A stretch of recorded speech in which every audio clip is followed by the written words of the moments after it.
Fresh off the heels of a wildly successful Halo CE, the path for Bungie was clear. Halo needed a sequel. In what would become an infamously hellish development cycle, the studio began to work on their most ambitious title to that point. A longer campaign, bigger levels, an all-new approach to multiplayer, and more would be Bungie's goal, but as time went on, it became clear that their reach would far exceed their grasp.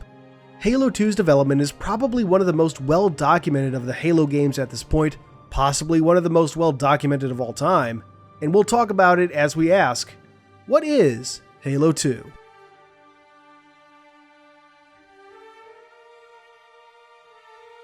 E3, 2002. Barely 7 months after the launch and wild success of Halo CE, Bungie and Microsoft announced the eagerly awaited sequel simply titled Halo 2. Showing off a whole new look for Halo, the trailer promised high-quality graphics, stencil shadows, and the defense of Earth. By the next year, Bungie would come out with one of the most awe-inspiring gameplay demos of all time, showing off their new engine, new gameplay features, new enemies, new guns, and more, all in real time. No smoke and mirrors pre-recorded bullshit! But it was smoke and mirrors of a kind. This wasn't a section of an in-production game, it was basically a tech demo, a demo that would ultimately never see use in the final product. Following E3 2003, Bungie essentially had to go back to the drawing board. Halo 2 had been meant as the conclusion to the Halo saga, a fight from Earth to a new Halo and back, culminating in the defeat of the Covenant. But levels were cut and rearranged, cinematics extended to fill in gaps as they formed in the story, and the ambitious technology Bungie had hoped to exploit had to be thrown to the side. Ultimately, its final form would be a shadow of what Bungie had set out to make. That said, Halo 2 is fondly remembered. Halo 2 is fondly remembered. Halo 2? Are you fucking kidding me? Okay, Jackal Snipers aside, Halo 2 is fondly remembered by the fanbase, and for good reason. It set a new bar despite its development woes. As we once again follow the Master Chief, starting this time as he works to defend Earth from a surprise Covenant invasion, fans were in for a shock, starting with what was technically the 6th level. At the start of Halo 2, we see the Chief being rewarded for his actions in Halo CE, juxtaposed with the commander of the Covenant fleet at Installation 04 being chastised for his failure. After a few levels as Chief, the perspective shifts, and players take control of the Elite, who is essentially the main character of Halo 2, the Arbiter. Through the Arbiter's eyes, we would get to know the Covenant, their beliefs, and watch as everything this Elite had believed came crashing down around him. The parallel journey of the Master Chief and Arbiter make Halo 2 one of the best stories told in the Halo games, taking everything fans loved about Halo CE and expanding upon it. Though I would be remiss to make you think that everyone enjoyed this new perspective. Playing as the Arbiter in Halo 2 was controversial to say the least, not helped by his levels being some of the less interesting ones in terms of design and gameplay, and the fact that Halo 2 ended on an Arbiter level with a cliffhanger. Still, Halo 2's story is richer for the decision, or at least I feel so. It's a story that can't really be found elsewhere in gaming, at least not on the AAA side. A story about having one's beliefs challenged and watching them crumble around you. You can certainly find games where a character has their ideology challenged or is betrayed by an organization they serve, but what sets Halo 2 apart is that the ideology and organization the Arbiter finds himself at odds with all of a sudden is his religion and very society, the truths he grew up believing. In that context, Halo 2's narrative can at times be grossly underrated. Sadly though, the Arbiter's arc would be cut short by Halo 2's abrupt end, and the backlash against making him a playable character caused Bungie to revert to an entirely Chief-focused affair in Halo 3, but that's a story for another time. In 2005, the 9 multiplayer maps released at that time, along with Xbox Live Auto Updates 1 through 3, were released as part of the Halo 2 multiplayer map disc. Along with a number of bonus features, this pack included a new cutscene called Another Day at the Beach, telling the story of a group of ODSTs whose Pelican was shot down by the Scarab seen at the start of the level, Outskirts. It's a really fun cinematic that would later be remastered as part of Halo 2 Anniversary's makeover. Speaking of, like Halo CE before it, Halo 2 received a graphical overhaul upon its 10-year anniversary. Once again, handled by Saber Interactive, Halo 2 Anniversary still recycled models and designs where possible, but had a number of original assets created. H2A, as it's called by the community, was a much more loyal update to Halo 2, arguably to a fault, but that's my opinion. In addition to the in-game assets, Blur Studios was tapped to remake Halo 2's cinematics in high-quality CGI, and like CEA, the music was re-recorded, 343 even tapping Steve Vai to return and add more of his famous guitar licks to the soundtrack, even in places people didn't expect.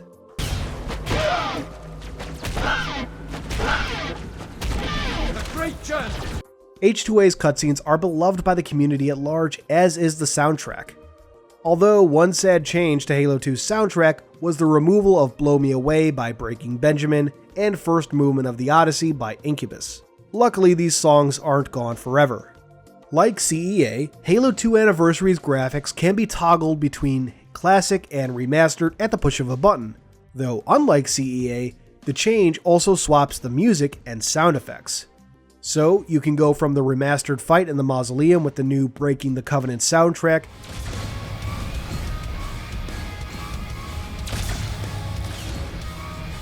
to the classic graphics, sounds, and Breaking Benjamin.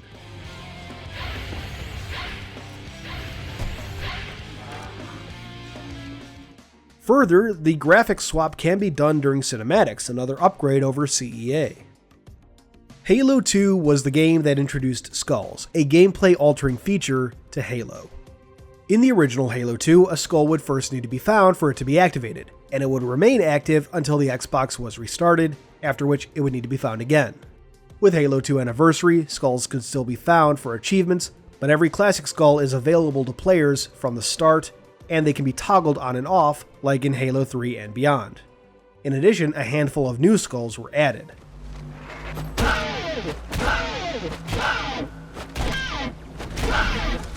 Also like Halo CE Anniversary before it, H2A would see the addition of terminals. Where CEA had focused largely on 343 Guilty Spark, H2A focuses on Thalvadami and the history of the Arbiters from their pre-Covenant days to the twisted mantle it would become by the time of Halo 2. There are some great visualizations of Covenant history in these, though I often found the terminals featuring 343 Guilty Spark and the Heretic leader, Sessa Refumi, to be a bit lacking. That said, these terminals still fleshed out what was otherwise a rather blank slate character in the form of the Heretic leader, giving him much greater depth. Originally voiced by Miguel Ferrer in Halo 2, Sessa is voiced by John DiMaggio in Halo 2's terminals, and he does a wonderful job of emulating Ferrer. There were also 2 terminal prequels released online, one featuring Fred and Linda of Blue Team briefing Oni about the incoming Covenant invasion, the other revealing how Regret found Earth, Installation 05, and how he didn't realize Earth was humanity's homeworld. Yep, it only took 10 years for us to discover how and why Regret came to Earth. All of this and more would be packaged together under the Master Chief Collection, which originally just featured CE, Halo 2, Halo 3, and Halo 4.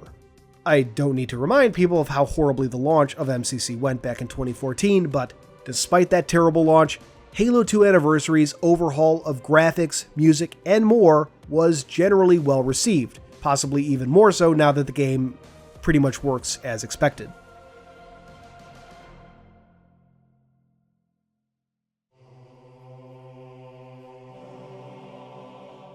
Halo CE was a game that changed the gaming industry as a whole, notably when it came to first-person shooters, but it had its influence beyond that. It's unlikely that any sequel could be said to have the same level of influence, but Halo 2 was no slouch, and upon release, console multiplayer would never be the same. Retaining the core gameplay loop that had made Halo CE so much fun, Halo 2 overhauled how online matchmaking worked on consoles. Rather than choosing from a list of servers or in-progress matches, players would choose a playlist or matchmaking hopper, be paired up with other players, and launched into a game. Once that match was done, they'd start the process over. A lot of people thought it was a terrible idea during development, or an extremely risky one at least, but multiplayer designer Max Hoberman had a vision and he stuck with it. Online multiplayer had been a thing for years at this point in one sense or another, and Xbox Live had been around for about 2 years by the time Halo 2 came out. However, due to the networking architecture of the past, improved internet capabilities by 2004, and likely much more, Halo 2 was the game that got online matchmaking right, in a word, making for a fun experience that brought players back again and again. It was more than just a gameplay loop though, as many features that are now standard for Xbox Live were pioneered by Halo 2, such as the friends list or Xbox Live parties. It also featured a fully fleshed out clan system, something no other Halo game has featured. From a gameplay perspective, Halo 2 was in many ways an overhaul of Halo CE. The infamous pistol was downgraded to a more functional sidearm, meant for support, not as a utility weapon. The assault rifle, which Bungie liked to jokingly say worked more like an SMG, was dropped in favor of 2 new weapons: the SMG that became the default starting weapon for Halo 2, and the battle rifle, a precision weapon that found favor among the more competitive parts of Halo's community. Other new weapons were added, such as the Covenant Carbine, the Covenant counterpart to the battle rifle, a Covenant sniper rifle, a new Brute-themed grenade launcher aka the Brute Shot, and the energy sword and fuel rod gun became usable. Some weapons, such as the SMG, plasma rifle, needler, and pistol, could even be dual-wielded, either in matching pairs or in any combination the player saw fit. While dual-wielding, players could not melee or throw a grenade until they dropped the second weapon. A couple new vehicles also made their way into the sandbox, such as the Gauss Hog or Covenant Spectre, but the big new feature was vehicle boarding and hijacking. Players could now steal a vehicle from enemies in campaign and multiplayer, adding a whole new dynamic to engagements. A much more subtle but equally impactful change was the switch to full-on regenerating health. While CE used regenerating shields, and certainly left its impact because of that, Halo 2 took things further by removing the visible health bar, removing health packs, and diving full-on into regenerating health and shields. Regenerating health is basically an industry standard now that has only recently been challenged by games like Doom 2016, and for Halo, it's been the standard ever since, with only the occasional reversion. Halo 2 launched with 12 maps and received 4 map packs during its life for a grand total of 23 maps. While game types and maps appeared at random in multiplayer, for the most part, custom games allowed a much more controlled multiplayer experience. Players could get together and play maps and game types of their choosing, customizing the experience in ways not seen on a console at that time. Numerous community-made game types and modes arose in these halcyon days of custom gaming, but the one that probably stood above the rest was zombies. In this, a few players would start as the zombie and have to infect other players. Usually, the zombie would have a sword and the players would have a pistol or shotgun. Whenever a person was infected, they'd have to switch teams to the zombie side. As there was no built-in way to enforce a team change, the game was played via an honor system. This mode was so popular that it would go on to become an official game type starting with Halo 3, called Infection. Player customization has been part of Halo multiplayer since day one. Halo CE's version was incredibly basic due to the limitations of technology at the time, but enjoyed by players nonetheless. For Halo 2, Bungie stepped things up in a couple of ways. First, players can now select 2 colors for their avatar, which doesn't sound like much now, but it was a big deal then. Second, much like the campaign, players could play as either Spartans or Elites. The original idea had been for the Elite model to use the Arbiter armor, but that idea was sadly scrapped and players used the basic Elite armor. Still, this led to a whole sub-community of Elite fans that still thrives to this day. Finally, there was the addition of emblems, a third way to make one's character stand out and something that wouldn't disappear in team-based games like custom colors. All of this added to Halo 2's positive reception and cemented Halo as a game that promoted player expression. From all of this arose a Machinima golden age of sorts. While the art of Machinima, or machine cinema, recording gameplay to make movies and shorts, had been around for years and was present during the days of Halo CE, it really blossomed during the days of Halo 2, likely thanks in no small part to the emergence of online video sharing. Even without theater, players found ways to make and share their stories.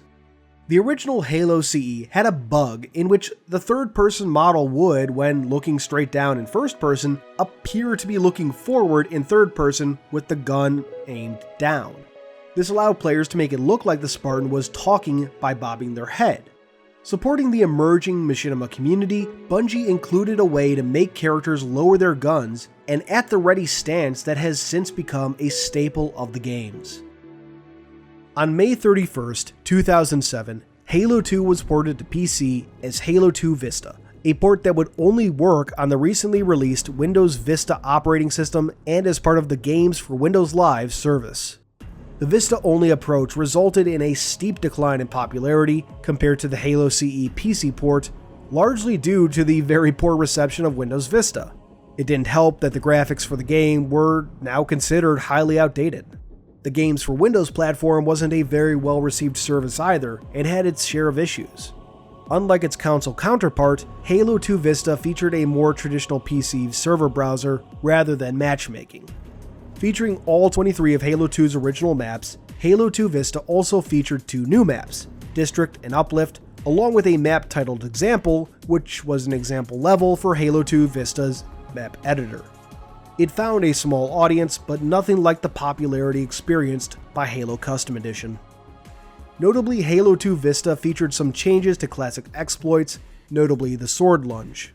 The Sword Lunge was an exploit where players could use the optical zoom of one weapon to make for a huge lunge across maps with the sword.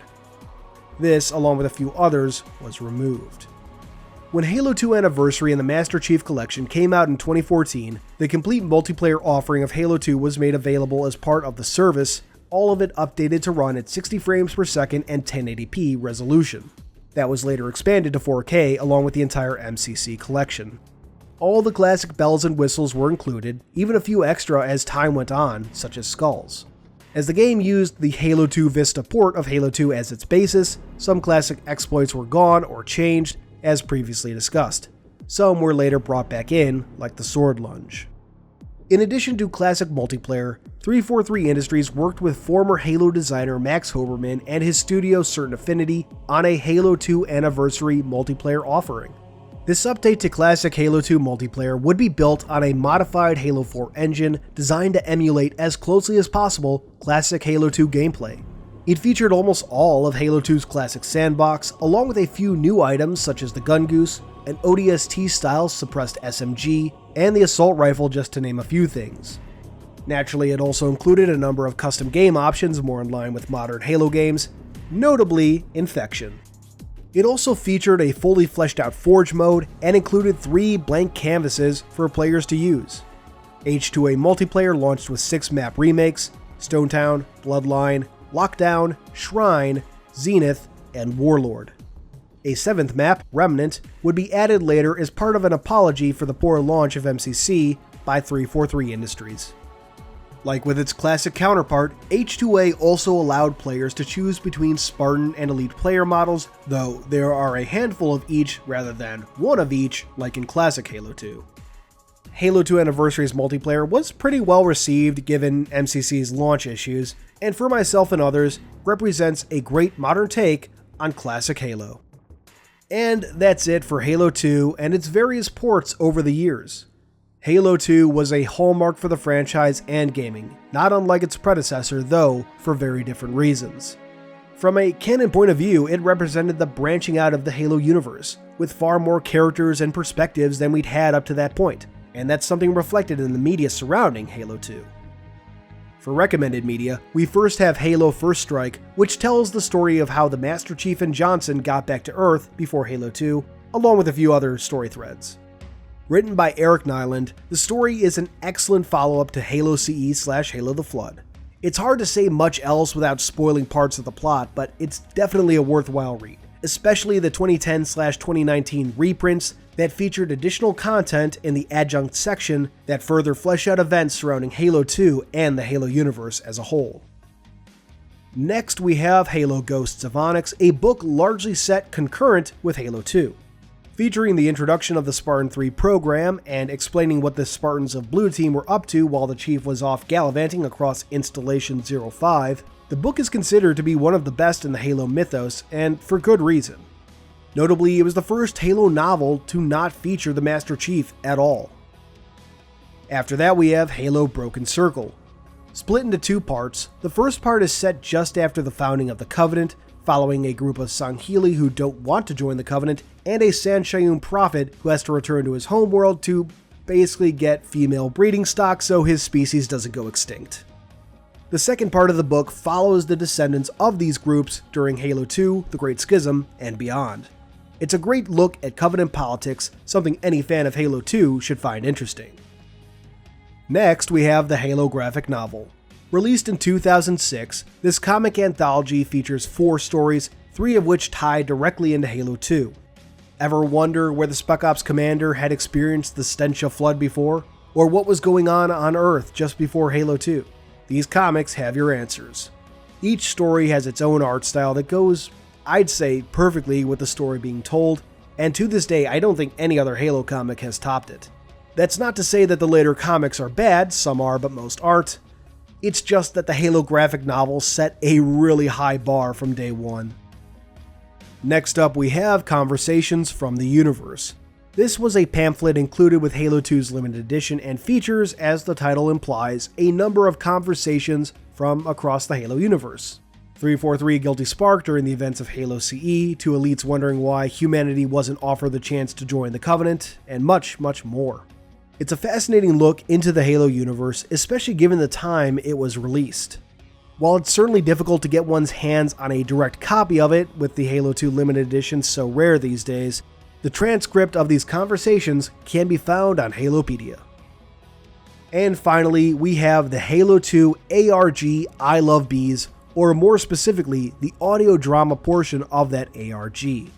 I Love Bees was a huge alternate reality game put together by 42 Entertainment to advertise and build hype for Halo 2. Along with a ton of player engagement, the ARG featured an audio drama set within the Halo universe. It was and remains a fascinating look at civilian life in the Halo universe, and the character acting is, in a word, amazing. Notably, episodes would be recorded with all involved voice actors in the same recording studio, allowing them to play off each other in real time, making for a much more immersive narrative. The complete audio narrative for I Love Bees is available on YouTube, and you can find it linked in the description box below. That does it for Halo 2, at least for now. There are tons of videos still planned in the works for Halo CE and Halo 2 and beyond, regardless of when these games actually drop on PC. So stay tuned, and until next time, this has been Halo Canon. Thanks for watching, everyone. I hope you enjoyed this video. If you did, please consider subscribing, and if you really love me, hit that notification bell and leave a thumbs up. These both really help out the channel.